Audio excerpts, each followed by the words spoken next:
It's time to live your stronger life. Hey, I'm Sammy, physio coach and nutritionist, and your hype girl for creating your stronger life. Here, we ditch the quick fixes and build real strength inside and out. So whether you're here to tone up, drop the body fat, build muscle, mental resilience, or ditch the diet culture, or just feel bloody good in your skin, you're in the right place. So let's get into it. Hey fam! Okay, in today's episode, we are diving into a simple but very game-changing concept, especially if you struggle with consistency. It is all about following the plan, not your emotions. Because let's be honest, if we only ever acted when we felt like it, we wouldn't get very far in life anyway, right? Especially when it comes to our fitness, nutrition, and taking care of ourselves. And for some reason, our fitness, nutrition, and taking care of ourselves is somehow treated differently to going to work, brushing your teeth, drinking water for you to stay alive, going to the toilet, going to bed, going to the doctors, anything like that. Do you really ever feel like going to the doctors? Do you feel like going to work every single day? No. But would you skip work just because you don't feel like it? No, because we all want money, right? So please explain to me why your fitness and nutrition is anything different. And there are days that the motivation is sky high and the workouts feel great, you're hitting your macros, you love it, you're in the zone. And then there are going to be days where you wake up, you're tired, you're stressed, and you just don't feel like it. That's normal. That's being human. We should have all emotions. If we didn't have the low emotions, we wouldn't ever feel the high emotions. If we didn't have the high emotions, we would never feel the low emotions. We are supposed to feel our emotions. But the problem is too many people, especially nowadays, let those emotions dictate their actions. We're in such a stupid soft era where we try to respect ourselves a little bit too much, go a little bit too gentle on ourselves, and therefore then skip the gym because, I need to. They give up on their plan, and then you start feeling like shit, and then you'll say, I'll start again on Monday. And you go through that cycle over and over and over again. And it is very important to recognize when you need true rest, when you need true self-soothing time, and when you do need to honor how you're feeling. But you also need to recognize when there's times where it's like, I just don't feel like it, but I don't care. I'm just going to go do the job anyways, even if I don't feel like it. Because every time you allow yourself to skip the gym, to skip your macros, I'll start again on Monday because I just don't feel like it. Every time you do that, you're teaching your brain that it's okay to give up when things get uncomfortable. It's okay to give up on your goals. But guess what? Change doesn't happen without discomfort. This is meant to be hard. If this journey wasn't hard, everyone would be fit and strong and healthy. There would be no need for medications. Doctors would almost be out of a job. There would be no obesity. There would no an obesity crisis. There would not be all of these chronic health conditions. People would not be overweight. I wouldn't have a job in physio world or in coaching world, really, because everyone would be doing amazing if it were easy. But it's not easy. It's hard. That's the point. If you want to be that 1%, you want to be something different to the rest. You want to break the norms. You want to be different to everyone else.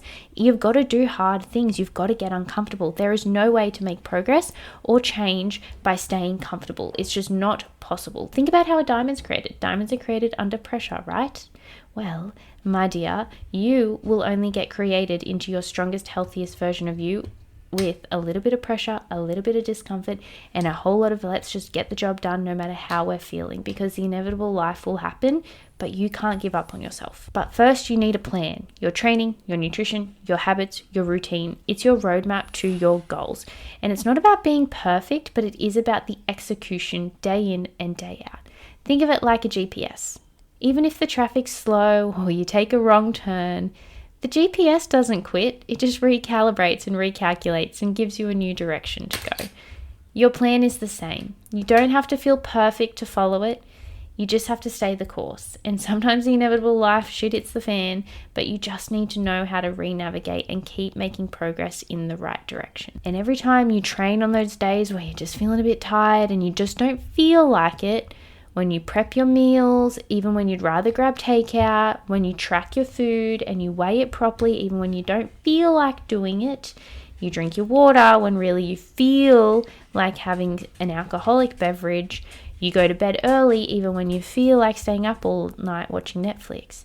But every time you do something that you don't feel like doing, but you just do it anyways and you follow the plan, not your emotions, That's where the real progress happens.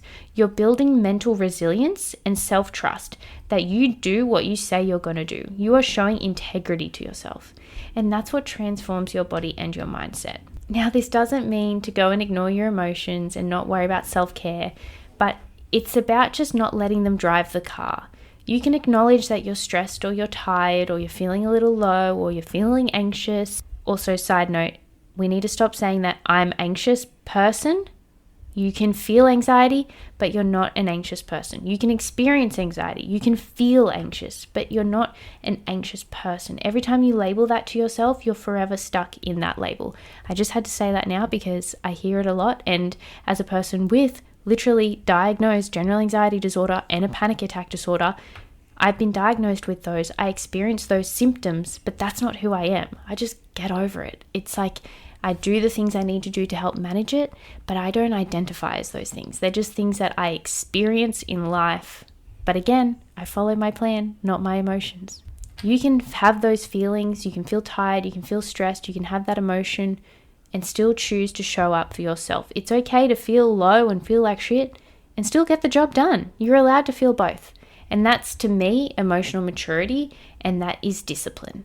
The best athletes, the healthiest, happiest people, the strongest minds, they all have one thing in common.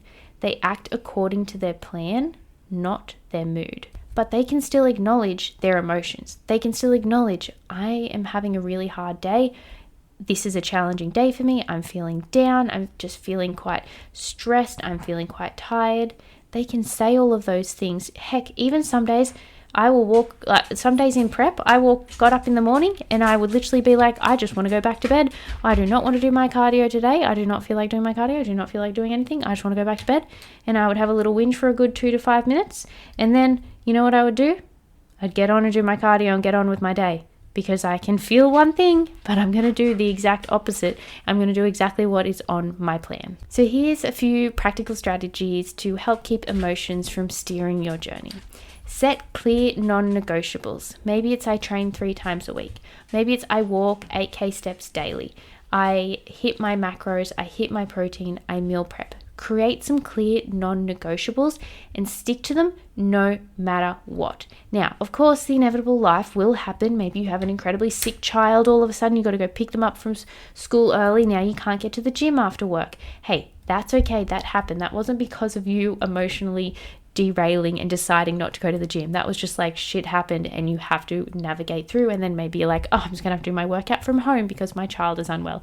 That is mental resilience and exactly the process of progress over perfection. But if you went, oh, I just don't feel like going to the gym after work today, that is you breaking your non-negotiables with yourself. Always track your wins. Remind yourself how far you've come. Progress fuels momentum, and then that also then fuels your motivation to keep going because you're like, hells yeah, look at me go. Let's go, girl. We're going to keep going. And even on the days that you don't see progress, you just keep going because when you look at the big picture and you really zoom out, that's when you'll start to see the magic happen. And plan for tough days. Have a plan A, have a plan B, have a plan C. Heck, you can even have a plan D. Have a bare minimum version of your plan. What do you do on those days where you just don't have it in you to do a full workout? All right, go do a short workout. Maybe drop one set off. Maybe do one less exercise. At least you're going. Have options for easy meal prep when cooking just doesn't seem fathomable today. At least you can still hit your nutritional needs and your macros because you know some easy meal prep options. So you can always stay consistent even if it's not perfect. And finally, detach emotion from execution. You don't have to feel amazing. You don't have to love the journey. You do not have to enjoy every single process. You can say, I don't like going to the gym and still go to the gym because it's important for your body. If you care about your bone density, if you care about your function for the rest of your life, if you care about not being in a wheelchair when you're older, you're just going to go lift weights, even if you don't enjoy it. It's fine. You don't have to love it to do it. You don't have to feel amazing to do it. And you do not have to be having a good old grand jolly time every step of the way. It's okay to be there going, I hate cooking, but I'm going to go do my meal prep and just find a way to tolerate it. So you don't have to feel amazing to do what's required. You just have to do it. And that is building discipline and integrity with yourself. Be integral to do the things that you say you're going to do. That is one important step in building mental resilience and also confidence in yourself. So the next time your emotions are telling you to quit, remember, The plan is there for a reason, and you will never fail as long as you never quit. So follow your plan, trust in the plan, as long as it's a good plan. If it's not a good plan, DM me Live Strong and I will help you with that. But give yourself permission to be consistent even when it's not convenient, even when you don't feel like it. And that's how you win in the long run. And that's how you become stronger inside and out. Thanks so much for listening. If you found this episode valuable, please rate, review, and subscribe. And I'd love if you shared this on your Instagram and tag me, Sammy_LiveStrong. And if you'd like to learn more about my coaching and join the Project Livestrong family, please message me, Livestrong, on Instagram, and I'll see how I can help. I'll see you next time.